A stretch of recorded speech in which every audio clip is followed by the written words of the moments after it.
नमस्कार मंडळी. तर मंगळसूत्राचा विषय आहे की मी मंगळसूत्र अक्षरशः 1-1.5 वर्ष घालतच नव्हती. मला लग्नामध्ये मंगळसूत्र केलं होतं आणि ते थोडंसं काहीतरी कारणामुळे, पर्सनल कारणामुळे ते मी मोडलं होतं, म्हणजे विकून टाकलं होतं.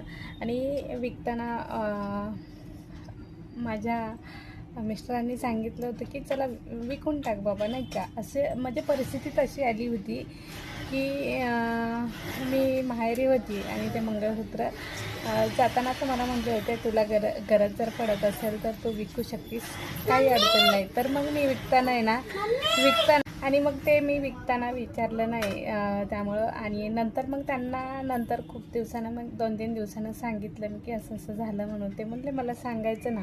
म्हणजे अगोदर बोलले की विकून टाक आणि नंतर बोलले की मला सांगायचं ना. तर म्हणलं तुम्ही बोलले होते स्पष्ट बोलले म्हणल्यावर त्यात काय विचारायचं आहे.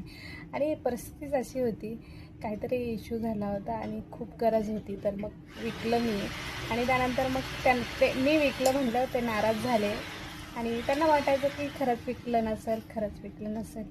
तर मग क्लिअर झाला विषय. तो क्लिअर झाल्यावरती मग ते असं बोलले रागामध्ये की मला पुन्हा म्हणायचं नाही मंगळसूत्र कर म्हणून. आणि मी असा शब्द दिला की मी कधीच म्हणणार नाही तुम्हाला की मंगळसूत्र मला करा म्हणून. कारण की आता तुम्ही समोर नसताना तुम्ही विक म्हणले म्हणून मी विकलेला आहे. तर मग समजून जा, तुम्हाला करायची इच्छा असेल तर करा. मी तर तुम्हाला कधीच फोर्स करणार नाही की मंगळसूत्र मला पाहिजेच म्हणून. कारण एकामेकांना साथ द्यायची असेल तर सोनं आणि दागदागिनं आणि पैसा यातच गुंतलेलं नसतो आपण. आपल्याला आयुष्य काढायचं असतं, बऱ्याच गोष्टी असतात आनंदासाठी. तर मग तो विषय आम्ही पूर्णपणे थांबवलेला होता. पण मला नेहमी आठवण यायची आणि त्यांनाही नेहमी आठवण यायची. पण प्रॉब्लेम असा झाला होता, बरंच घराचं बांधकाम, EMI, स्कूल आणि रोजच्या खर्चामुळे ना, रोजचा खर्च तर आहेच, पण कित्येक वेळा पैसे असूनही आमचा विषय असा होता ना. ते म्हटले की मी करणार नाही आणि मी बोलले की तुमची इच्छा असेल तर तुम्ही मला न करा, मी काही आयुष्यभर म्हणणार नाही तुम्हाला. तर त्या दिवशी असा विषय झाला सहजच की ते बोलले की नाही का, बाळाच्या बड्डेच्या टायमिंगला चाल तुला मंगळसूत्र घेऊयात, किती खर्च लागेल वगैरे असं सहज बोलले. तर म्हणलं चला ठीक आहे, तुम्ही म्हणताय तर ठीक आहे म्हणलं. आणि गेल्या वर्षी असंच काय झालं होतं, थोडासा किस्सा आहे, हटके आहे, मंगळसूत्र का गेलं. तर गेल्या वर्षी असं सहजच आम्ही हॉटेलला गेलो होतो. तर मिसळ खाल्ली होती अनलिमिटेड. 99 रुपयाची मिसळ अनलिमिटेड होती. आणि तिथे आमची शर्यत घरी असंच बोलले ते सहजच मला की तुला मी 50,000 रुपये देईल आणि तू एवढे पाव खाऊन दाखव मिसळसोबत, असं बोलले. आणि बाळ तर नव्हतं आणि परी खूप लहान होती. तेव्हा मी बोलले हां चला ठीक आहे, आपण गावाकडचे आहोत ना, शर्यतीसाठी तर 2 भाकरी इकडे तिकडे करू शकतो. माझ्यावरती पूर्ण विश्वास होता. आणि मग काय, शेवटी काय, गेलो मिसळ खायला, मस्त दाबून खाल्ले. त्यांनी 4-5 पाव खाल्ले आरामशीर. आता अनलिमिटेड होती आणि भन्नाट होती, प्रसिद्ध अशी मिसळ होती, सात्विक मिसळ होती पुण्यामध्येच. तर खूप छान आनंदानं आणि त्यांनी घेतलं बाळाला आणि 4-5 पाव खाल्ले आणि थांबले.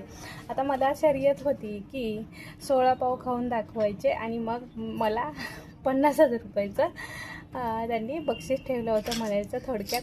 तर मग ते विसरून गेले होते. तर एक दिवशी असंच लाईव्ह चालू होता आणि लाईव्हमध्ये असा किस्सा सांगत होते मी. अनलिमिटेड थाळीचा विषय चाललेला होता आणि मी बोलली की मी जिंकली होती शर्यतमध्ये, एवढ्या शर्यतमध्ये. पाव खाणं एवढं जोक नाही आहे बरं का, पाव खाणं एवढं जोक नाही आहे.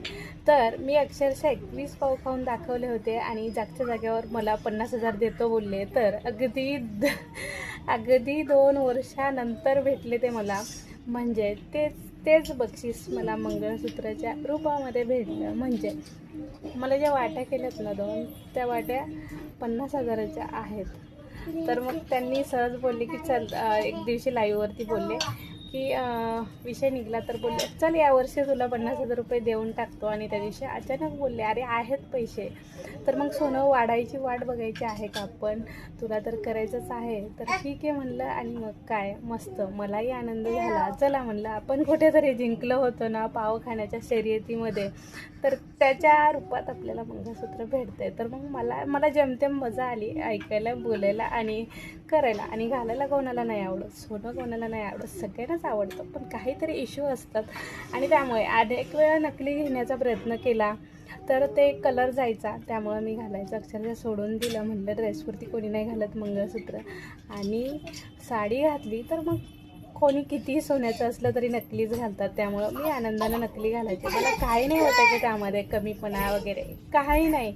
पूर्वी लोक नकली घालायचे किंवा मग काळे मणीच असायचे, किंवा त्यामध्ये काळ्या मणामध्ये 1-2 मणी असायचे. असं काही नाही, मंगळसूत्रच हवं असतं. आणि संसार करताना आहे ना, कोणाला हौस मजा पैशाची गरज नसते बरं का. फक्त संकटकाळी आणि रोजच्या जीवनामध्ये आधार देणं, हाच संसार असतो, हाच खरा दागिना असतो की जोडीदाराला कमीपणा भासू न देणे.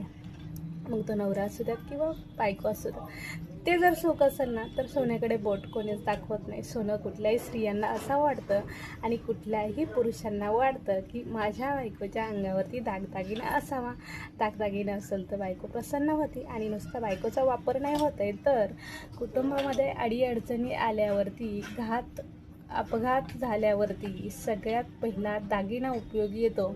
म्हणून सगळ्या महिलांकडं काही ना काही दागिना असावा. लक्ष्मी म्हणतात बायकोला, म्हणूनच तेच संकटात, दुःखात, कुठल्याही गोष्टीमध्ये लक्ष्मी आणि लक्ष्मीचे दागिने उपयोगी येतात. हे खोटं नाही बरं का. खूप वेळा खूप प्रसंग आहेत, अगदी मुलांच्या शिक्षणापर्यंत किंवा आजारपणात किंवा बरे वाईट घटना घडल्यावरती सगळ्यात पहिला दागिना हा उचलला जातो.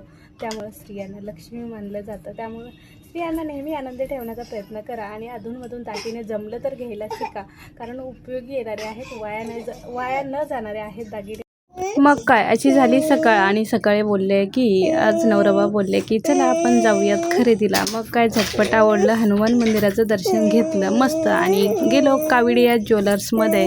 पुण्यामध्ये खूप मोठी शाखा आहे त्यांची. आणि गेलो शॉपमध्ये. मग शॉपमध्ये गेल्यावर काय मस्ती असती. परीची आणि टुनचुनची खूप मस्ती केली त्यांनी. खूप गर्दी होती, अक्षरशः भन्नाट अशी गर्दी होती. आणि सोनं पाहिलं तर 1,80,000पर्यंत GST पोचलं होतं. त्यानंतर आणि यांना दोघींना बॉय बनवलं होतं बरं का आम्ही आज. आणि नंतर मग बघितल्या वाट्या वजनाला आणि डिझाईनला बघितल्या. वाट्या चॉईस केल्या मस्त. आणि मग काय वाट्या चॉईस केल्या, तोपर्यंत खूप पाऊस येत होता. परी काही थांबायला तयारच नाही. आईस्क्रीम खायची म्हणल्यावर खाली येऊन आईस्क्रीम खाल्ली मस्त. आईस्क्रीम खाल्ल्यानंतर मलाही खाऊ वाटली, तर मी हे मस्त आईस्क्रीम खाल्ली. दोघांनी सगळ्यांनी एन्जॉय केला. अक्षरशः बारकीनं पण एन्जॉय करत होती बघा. बारकी खूप खुश असती बाहेर गेल्यावरती, ते पण पप्पाच्या गाडीवर गेल्यावरती अलगच खुशी असते तिची. खरं पाहिलं तर आज सोन्याचा भाव 1,80,000 नसून तर मग 1,00,000 फक्त 36,000 होता. तर मग खूप आनंद झाला, कारण कमी पैशामध्ये घेणार होतं. त्यानंतर मग मला थोडीशी खरेदी करायची होती. ड्रेस घ्यायचा होता तर ड्रेस पण घेतले, थोडेसे 2 गाऊन पण घेतले, परकर पण घेतला. अशी थोडीशी छोटी शॉपिंग केली, कारण घराबाहेर पडणं होत नाही पावसामुळे, आणि सगळ्यांना पडणं होत नाही. हे बघा परीची अशी मस्ती चालू होती, खूप धिंगाणा. आणि पुन्हा आम्ही शॉपिंग करून आल्यावरती वाट्या घेतल्या, आणि वाट्या झाल्या 50,000 रुपयाच्या. खूप आनंदी झाले मी आणि माझे नवरोबा. तर मग पुन्हा रात्री आरतीला गेलो आम्ही, आणि वाट्या घेतल्यामुळे तो मग त्याला साखळी न घेतल्यामुळे गाठून घेतला आहे. मस्त गाठून घेतलं. मी खुश आणि आमची फॅमिली खुश. चला तर मग व्हिडिओ कसा वाटला, शेवटपर्यंत पाहिल्याबद्दल खूप खूप धन्यवाद. तर आता सपोर्ट करा, कारण तुमचा सपोर्ट हीच आमची खरी ताकद आहे. कारण स्वतःची एक नवीन ओळख निर्माण करायची आहे. तर आमची रिॲलिटी लाईफ जसं आहे तसं आम्ही दाखवण्याचा प्रयत्न करतो. चला तर मग बाय. व्हिडिओला लाईक करा, कमेंट करायला विसरू नका, आणि आपल्या चॅनलला सबस्क्राईब करायला विसरू नका. तोपर्यंत बाय, भेटूया पुढच्या व्हिडिओ.